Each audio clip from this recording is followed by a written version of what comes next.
This vignette about Dr. George McClellan is from the podcast All Bones Considered, Laurel Hill Stories number 46, Fathers and Mothers of American Medicine, Part 3, Some Medical Dilemmas, which you can find wherever you listen to podcasts.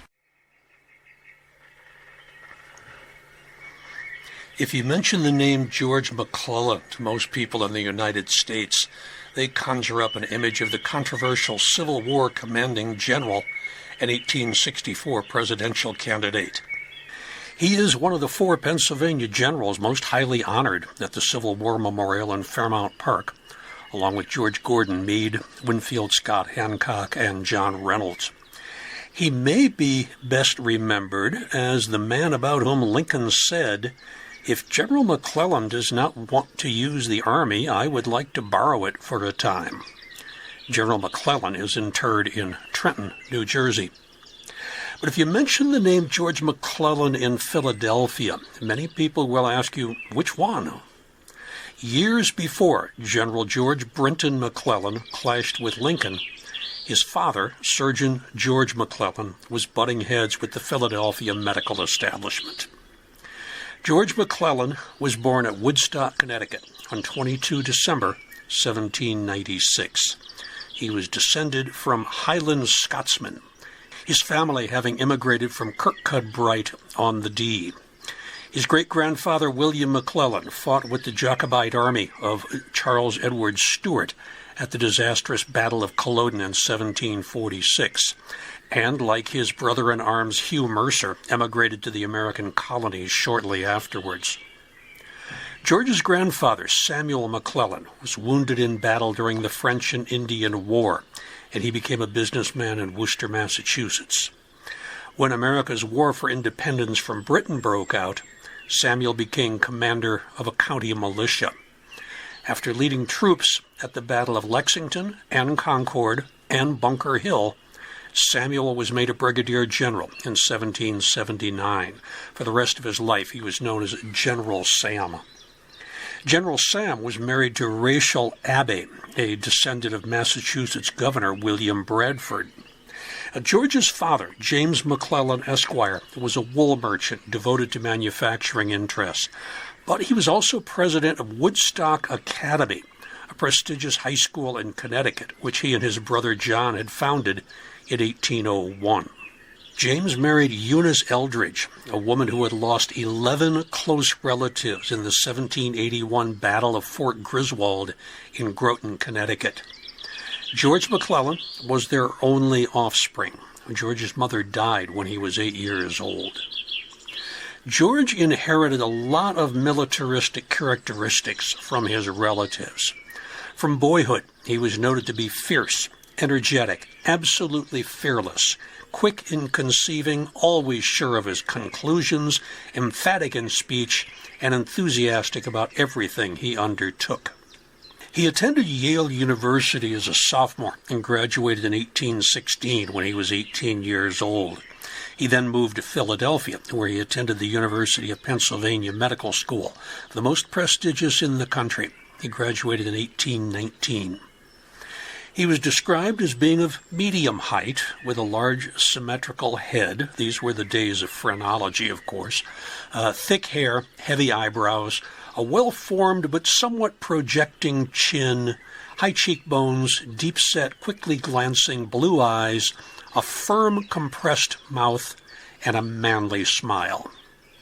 McClellan married Elizabeth Sophia Brinton, 4 years his junior, in 1820, and he settled into medical practice at the corner of Walnut and Swanwick Street. The McClellans had 5 children, including George Brinton McClellan, born in 1826 and destined to be a soldier and a politician, Frederica, John Hill Brinton, who became a physician, Arthur, and Mary. George McClellan was soon recognized as a bold and effective surgeon in those days when the triple threat of bleeding, pain, and infection threatened every patient who went under the knife. The concept of scientific surgery had arisen only a few years before during the Age of Enlightenment in Europe, from 1715 to 1789. Prior to the introduction of anesthesia in the mid-19th century, the best surgeons were judged by their ability to be as swift as possible in order to minimize patient suffering. McClellan earned a reputation as a rapid surgeon in 1823 when he removed a patient's entire lower jaw, which was consumed with osteosarcoma, in less than 4 minutes. The child not only survived, but flourished and returned to school less than 6 weeks after surgery. McClellan acquired the nickname Dash. 3 years later, he performed the seemingly impossible job of removing a patient's parotid gland and having the patient survive. He did these procedures on patients without benefit of general anesthesia. It was Georgia physician Crawford Long, who graduated from Penn's Medical School 20 years after McClellan, who introduced ether, but not until 1842.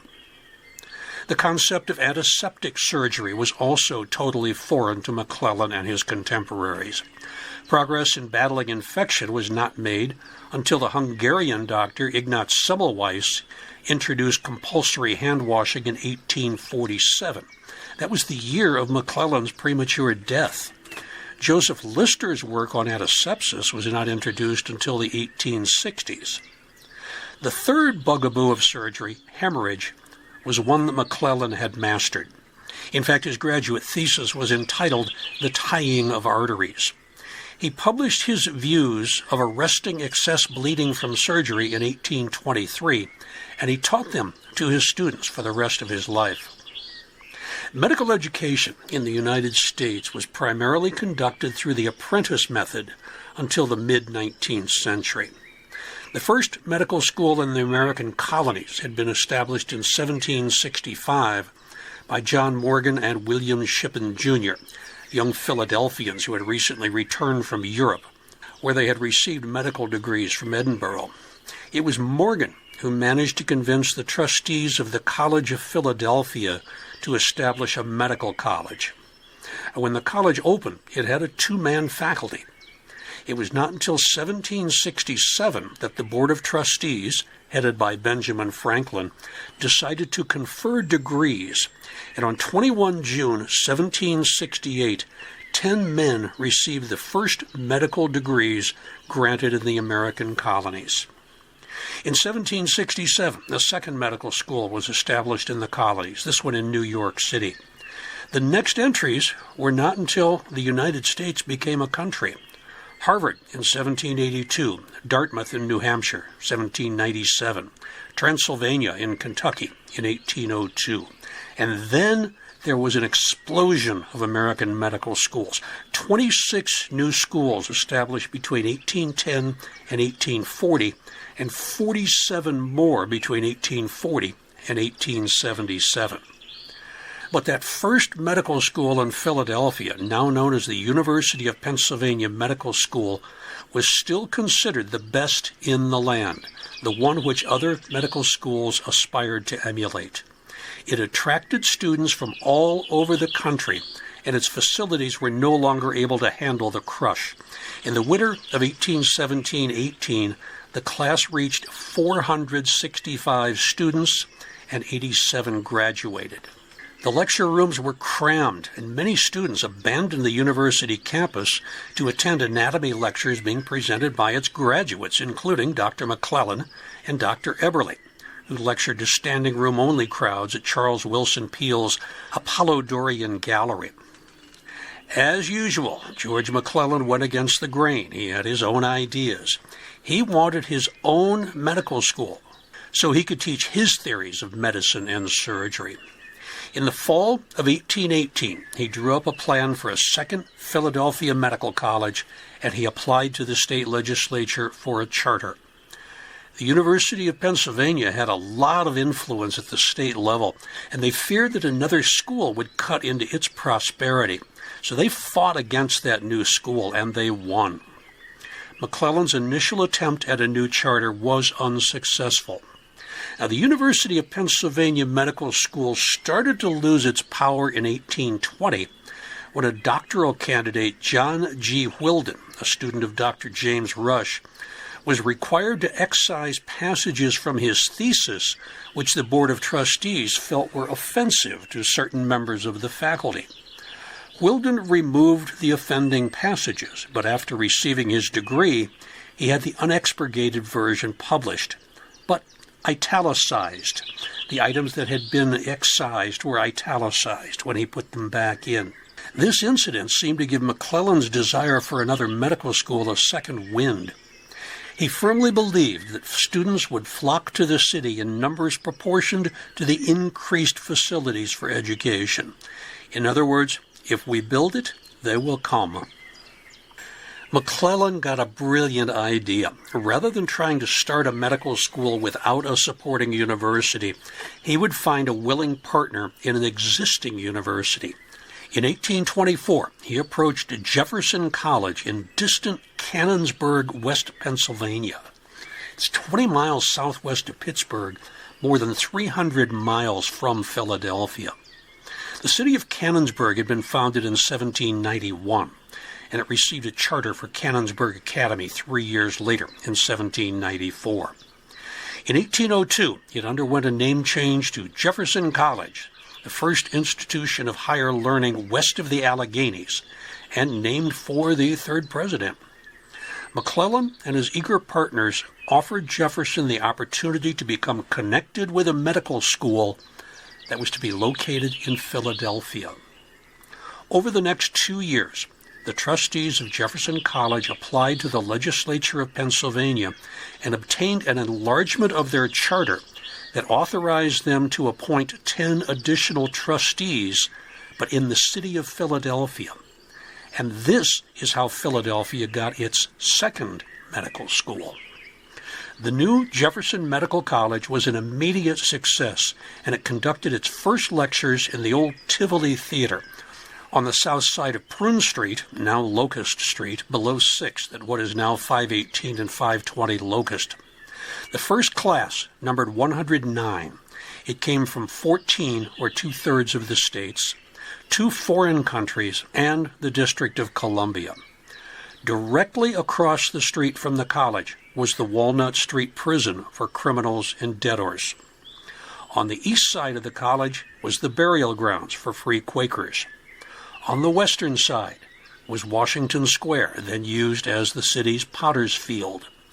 And directly in back of the college was a popular ale house. Within a block or so were several churches. One wit of the time noted, "The young physician's struggles are typified by the debtor's prison in front of the pauper's burial ground on the side and consolation in the rear." Almost immediately, the college started an infirmary, the first clinic established in any college in the country. The basic principle of Jefferson Medical School was that it should be practical, that it should bring the student in contact with the disease, and that it should endeavor to make him a practical physician and surgeon. When I did my residency in emergency medicine at Jefferson 160 years later, I was there from 1986 to 1989, I felt that was exactly the type of education that I was getting. I learned how to take care of sick people, perhaps the most important thing for a young physician to learn. As a teacher, McClellan was unexcelled. He was a brilliant writer, private preceptor, lecturing professor, and clinical demonstrator. Students were drawn to his enthusiasm, earnestness, intense language, great directness, and a thorough understanding of his topics. 10 men graduated from that first class. The second commencement in 1826 saw 34 students graduated, with 25 men graduating in 1828, including Dr. Samuel D. Gross, who was destined to become the greatest surgical authority this country would produce until the 20th century. Other giants of medicine taught by McClellan at Jefferson include Jacob DaCosta, Silas Ware Mitchell, Francis Xavier Durkham, and many, many others whom you have heard me mention in this podcast. After the third class was graduated, it was decided the school must be moved to better quarters, and a building was selected on 10th Street above Walnut. The college moved in the summer of 1828.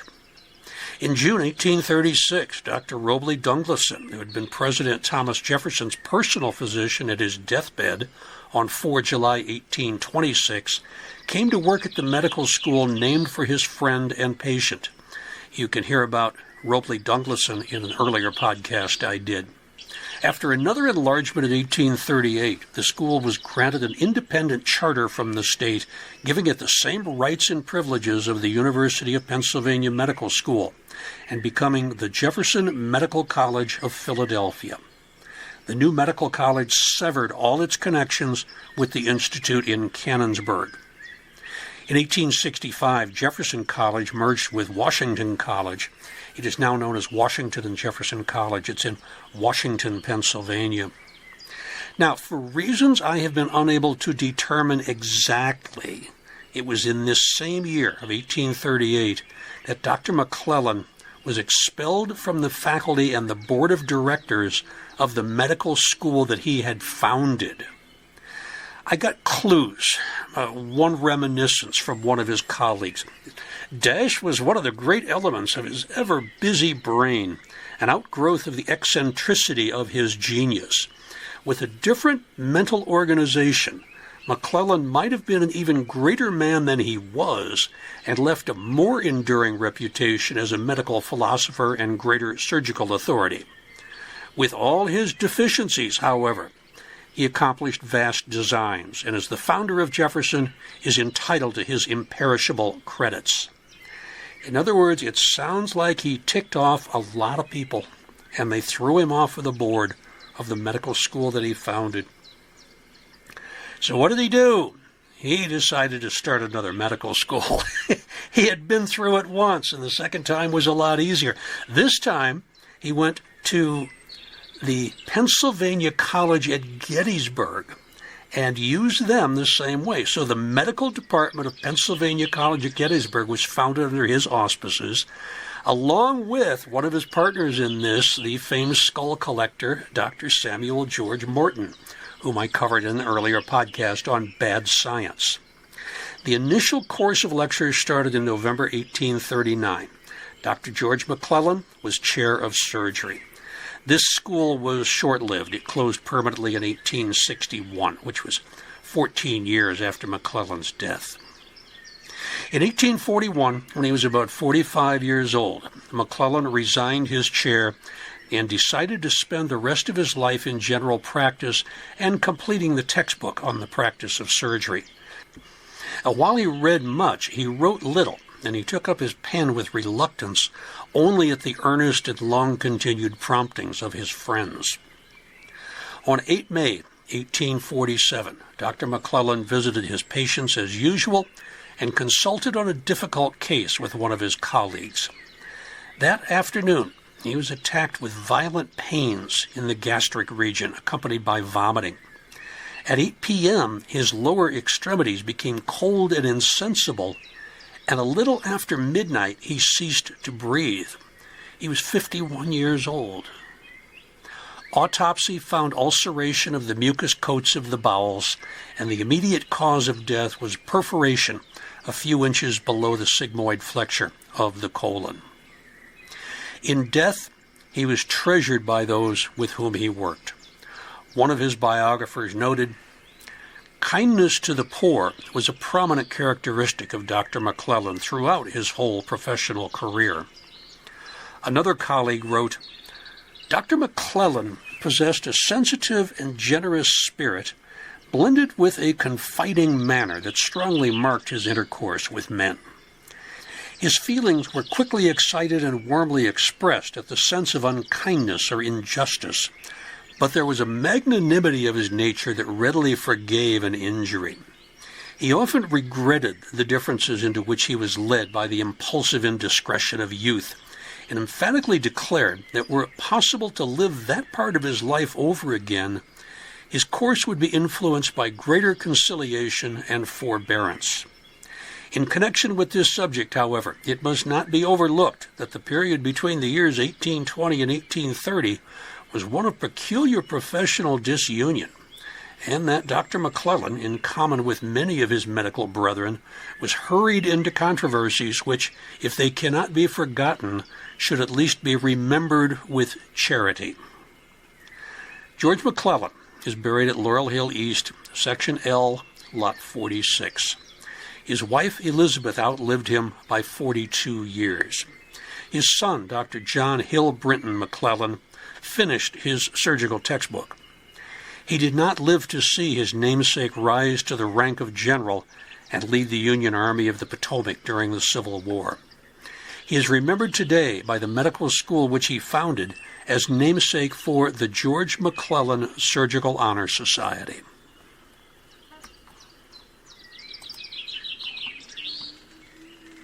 You have been listening to an excerpt from the podcast All Bones Considered, Laurel Hill Stories number 46, Fathers of American Medicine, Part 3, Some Medical Dilemmas. If you'd like to know more about physicians interred at Laurel Hill, listen to All Bones Considered, Laurel Hill Stories number 17, Fathers of American Medicine, Part 1, Dr. Robley Dunglinson, Dr. Constantine Herring, Dr. Malcolm McFarland, and Dr. Oscar Alice. All Bones Considered number 27, The Fathers and Mothers of American Medicine, Part 2, Dr. Charles Eucharist de Medicis Jew, Dr. Chevalier Quixote Jackson, and the husband and wife team of Dr. Hilary Kaprowski and Dr. Irina Kaprovska. And podcast number 65 for Part 4 about John Ray Barton, Dr. Richard Burr, Dr. Thomas Kirkbride, and Dr. Anna Lukens. All Bones Considered, Laurel Hill Stories, and Biographical Bites from Bala, Laurel Hill West Stories, are available wherever you listen to podcasts.